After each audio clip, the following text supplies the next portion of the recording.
There once was a boy named Milo who didn't know what to do with himself, not just sometimes, but always. When he was in school, he longed to be out, and when he was out, he longed to be in. On the way, he thought about coming home, and coming home, he thought about going. Wherever he was, he wished he were somewhere else, and when he got there, he wondered why he'd bothered. Nothing really interested him, least of all the things that should have. "It seems to me that almost everything is a waste of time," he remarked one day as he walked dejectedly home from school. "I can't see the point in learning to solve useless problems, or subtracting turnips from turnips, or knowing where Ethiopia is, or how to spell February." And since no one bothered to explain otherwise, he regarded the process of seeking knowledge as the greatest waste of time of all. As he and his unhappy thoughts hurried along, for while he was never anxious to be where he was going, he liked to get there as quick as possible, it seemed a great wonder that the world, which was so large, could sometimes feel so small and empty. "And worst of all," he continued sadly, "there's nothing for me to do, nowhere I'd care to go, and hardly anything worth seeing." He punctuated this last thought with such a deep sigh that a house sparrow singing nearby stopped and rushed home to be with his family. Without stopping or looking up, Milo dashed past the buildings and busy shops that lined the street, and in a few minutes reached home, dashed through the lobby, hopped onto the elevator, 2, 3, 4, 5, 6, 7, 8, and off again, opened the apartment door, rushed into his room, flopped dejectedly into a chair, and grumbled softly, "Another long afternoon." He looked glumly at all the things he owned. The books that were too much trouble to read, the tools he'd never learned to use, the small electric automobile he hadn't driven in months, or was it years, and the hundreds of other games and toys and bats and balls and bits and pieces scattered around him. And then, to one side of the room, just next to the phonograph, he noticed something he had certainly never seen before. Who could have possibly left such an enormous package and such a strange one? For while it was not quite square, it was definitely not round, and for its size, it was larger than almost any other big package of smaller dimension that he'd ever seen. Attached to one side was a bright blue envelope, which said simply, "For Milo, who has plenty of time." Of course, if you've ever gotten a surprise package, you can imagine how puzzled and excited Milo was, and if you've never gotten one, pay close attention, because someday you might. "I don't think it's my birthday," he puzzled, "and Christmas must be months away, and I haven't been outstandingly good, or even good at all." He had to admit this even to himself. "Most probably I won't like it anyway, but since I don't know where it came from, I can't possibly send it back." He thought about it for quite a while and then opened the envelope, but just to be polite. "One genuine turnpike toll booth," it stated, and then it went on. "Easily assembled at home, and for use by those who have never traveled in lands beyond." Beyond what? Thought Milo as he continued to read. "This package contains the following items. 1 genuine turnpike toll booth to be erected according to directions. 3 precautionary signs to be used in a precautionary fashion. Assorted coins for use in paying tolls. 1 map, up to date and carefully drawn by master cartographers depicting natural and man-made features. 1 book of rules and traffic regulations, which may not be bent or broken." And in smaller letters at the bottom it concluded, "Results are not guaranteed, but if not perfectly satisfied, your wasted time will be refunded." Following the instructions, which told him to cut here, lift there, and fold back all around, he soon had the toll booth unpacked and set up on its stand. He fitted the windows in place and attached the roof, which extended out on both sides and fastened on the coin box. It was very much like the toll booths he'd seen many times on family trips, except, of course, it was much smaller and purple. What a strange present, he thought to himself. The least they could have done was to send a highway with it, for it's terribly impractical without one. But since, at the time, there was nothing else he wanted to play with, he set up the 3 signs. "Slow down approaching toll booth. Please have your fare ready. Have your destination in mind," and slowly unfolded the map. As the announcement stated, it was a beautiful map in many colors showing principal roads, rivers and seas, towns and cities, mountains and valleys, intersections and detours, and sites of outstanding interest, both beautiful and historic. The only trouble was that Milo had never heard of any of the places it indicated, and even the names sounded most peculiar. "I don't think there really is such a country," he concluded after studying it carefully. "Oh well, it doesn't matter anyway." And he closed his eyes and poked a finger at the map. "Dictionopolis," read Milo slowly when he saw what his finger had chosen. "Oh well, I might as well go there anyway." He walked across the room and dusted the car off carefully. Then, taking the map and rulebook with him, he hopped in and, for lack of anything better to do, drove slowly up to the toll booth. As he deposited his coin and rolled past, he remarked wistfully, "I do hope this is an interesting game. Otherwise the afternoon will be so terribly dull." Suddenly, he found himself speeding along an unfamiliar country highway, and as he looked back over his shoulder, neither the toll booth nor his room nor even the house was anywhere in sight. What had started as make-believe was now very real. What a strange thing to have happen, he thought, just as you must be thinking now. This game is much more serious than I thought, for here I am riding on a road I've never seen, going to a place I've never heard of, and all because of a toll booth, which came from nowhere. I'm certainly glad it's a nice day for a trip, he concluded hopefully, for at the moment this was the one thing he definitely knew. The sun sparkled, the sky was clear, and all the colors he saw seemed to be richer and brighter than he could ever remember. The flowers shone as if they'd been cleaned and polished, and the tall trees that lined the roads shimmered in silvery green. "Welcome to Expectations," said a carefully lettered sign on a small house at the side of the road.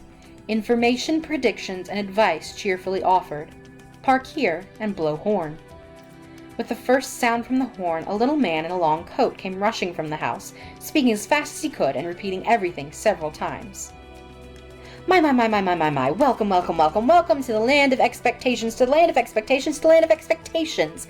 We don't get many travelers these days. We certainly don't get many travelers these days. Now what can I do for you? I'm the weatherman." Is this the right road for Dictionopolis?" asked Milo, a little bowled over by the effusive greeting. Well now, he began again. "I don't know of any wrong road to Dictionopolis, so if this road goes to Dictionopolis at all, it must be the right road, and if it doesn't, it must be the right road to somewhere else, because there are no wrong roads to anywhere. Do you think it will rain?" I thought you were the weatherman," said Milo, very confused. "Oh no," said the little man, "I'm the weatherman, not the weatherman. For after all, it's more important to know whether there will be weather than what the weather will be." And with that he released a dozen balloons that sailed off into the sky. "Must see which way the wind is blowing," he said, chuckling over his little joke and watching them disappear in all directions. "What kind of place is Expectations?" inquired Milo, unable to see the humor and feeling very doubtful of the little man's sanity.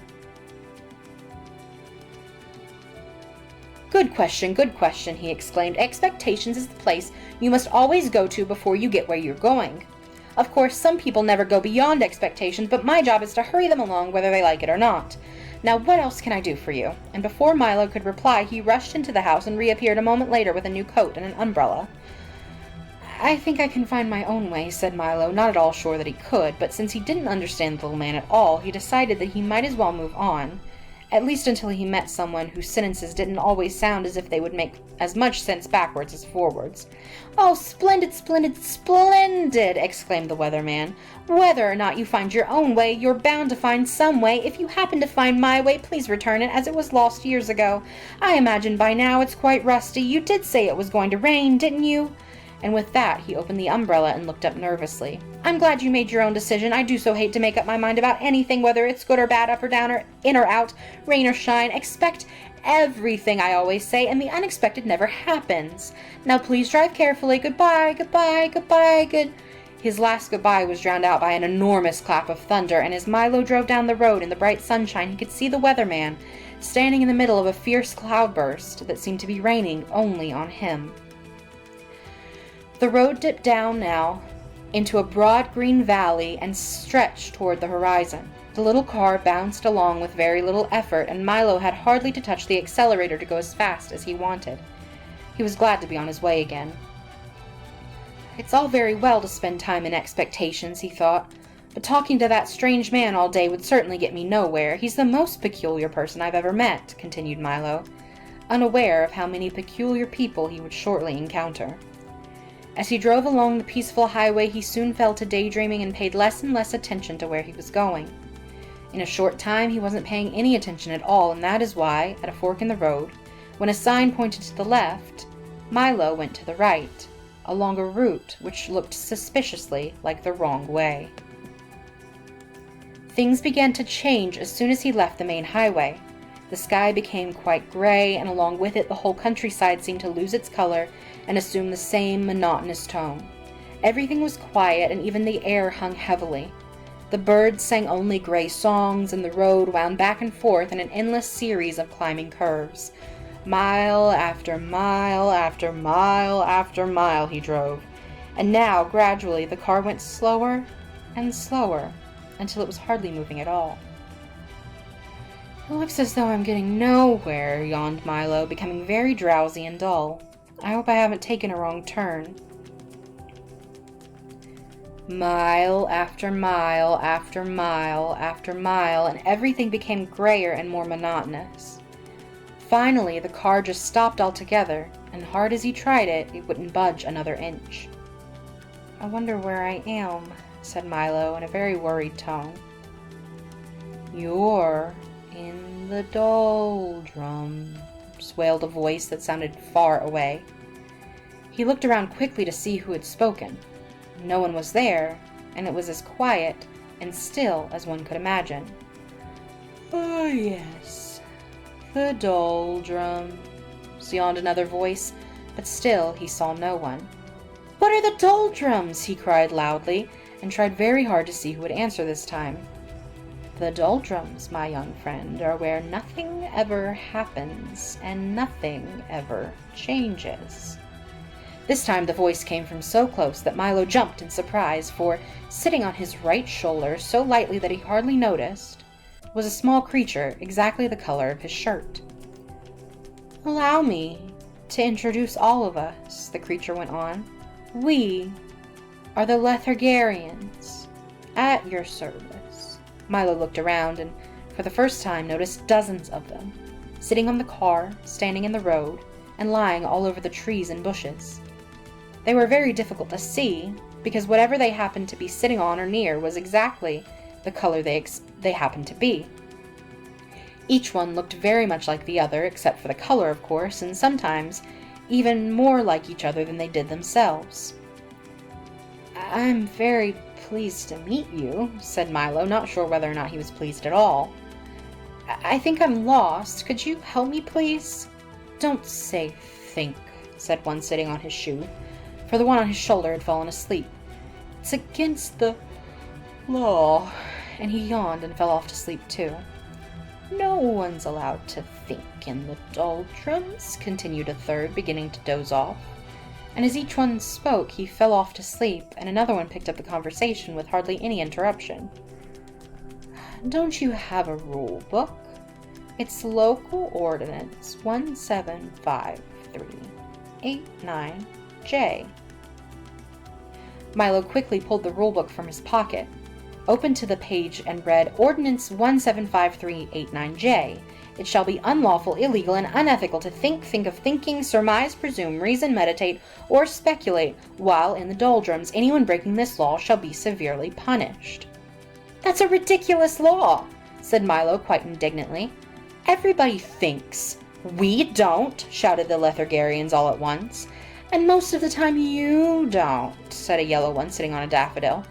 "That's why you're here. You weren't thinking, and you weren't paying attention either. People who don't pay attention often get stuck in the doldrums." And with that, he toppled out of the flower and fell snoring into the grass. Milo couldn't help laughing at the little creature's strange behavior, even though he knew it might be rude. "Stop that at once," ordered the plaid one clinging to his stocking.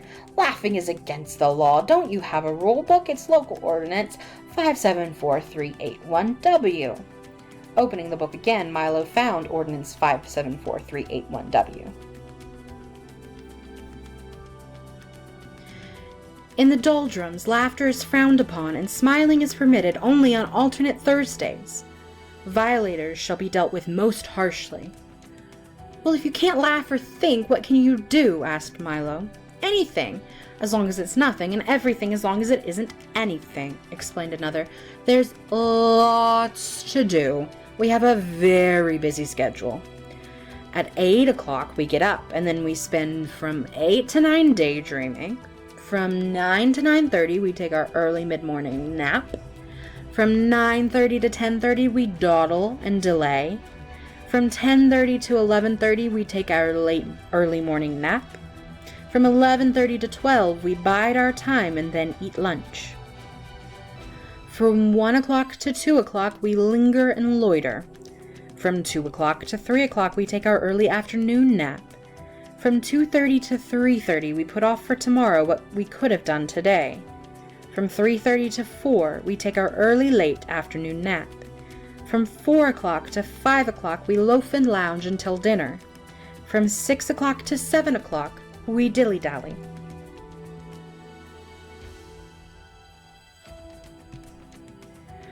From 7 to 8 we take our early evening nap, and then for an hour before we go to bed at 9 we waste time.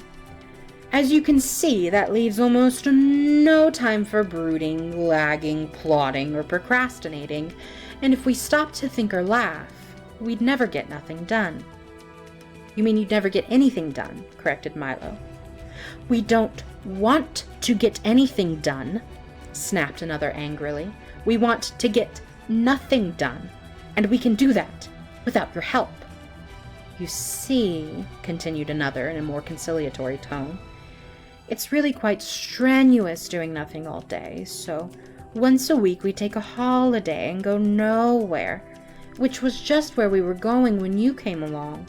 Would you care to join us? I might as well, thought Milo. It's where I seem to be going anyway. Tell me, he yawned, for he felt ready for a nap himself. Does everyone here do nothing? Everyone but the terrible watchdog, said two of them, shuddering in chorus. He's always sniffing around to see that nobody wastes time. A most unpleasant character. The watchdog, said Milo quizzically. The watchdog, shouted another, fainting from fright, for racing down the road, barking furiously and kicking up a great cloud of dust, was the very dog of whom they had been speaking. Run! Wake up! Run! Here he comes! The watchdog! Great shouts filled the air as the Lethargarians scattered in all directions and soon disappeared entirely. Exclaimed the watchdog as he dashed up to the car, loudly puffing and panting. Milo's eyes opened wide, for there in front of him was a large dog with a perfectly normal head, 4 feet, and a tail, and the body of a loudly ticking alarm clock. What are you doing here? Growled the watchdog. Just killing time, replied Milo apologetically. You see, killing time, roared the dog so furiously that his alarm went off. It's bad enough wasting time without killing it, and he shuddered at the thought. Why are you in the doldrums anyway? Don't you have anywhere to go? I was on my way to Dictionopolis when I got stuck here, explained Milo. Can you help me? Help you? You must help yourself, the dog replied, carefully winding himself with his left hind leg. I suppose you know why you got stuck. I guess I just wasn't thinking, said Milo. Precisely, shouted the dog as his alarm went off again. Now you know what you must do. I'm afraid I don't, admitted Milo, feeling quite stupid. Well, continued the watchdog impatiently, since you got here by not thinking, it seems reasonable to expect that in order to get out, you must start thinking. And with that, he hopped into the car. Do you mind if I get in? I love automobile rides. Milo began to think as hard as he could, which was very difficult since he wasn't used to it. He thought of birds that swim and fish that fly. He thought of yesterday's lunch and tomorrow's dinner. He thought of words that began with J and numbers that end in 3, and as he thought, the wheels began to turn. We're moving! We're moving! He shouted happily. Keep thinking, scolded the watchdog. The little car started to go faster and faster as Milo's brain whirred with activity, and down the road they went. In a few moments they were out of the doldrums and back on the main highway. All the colors had returned to their original brightness, and as they raced along the road, Milo continued to think of all sorts of things, of the many detours and wrong turns that were so easy to take, of how fine it was to be moving along, and most of all, of how much could be accomplished with just a little thought. And the dog, his nose in the wind, just sat back, watchfully ticking.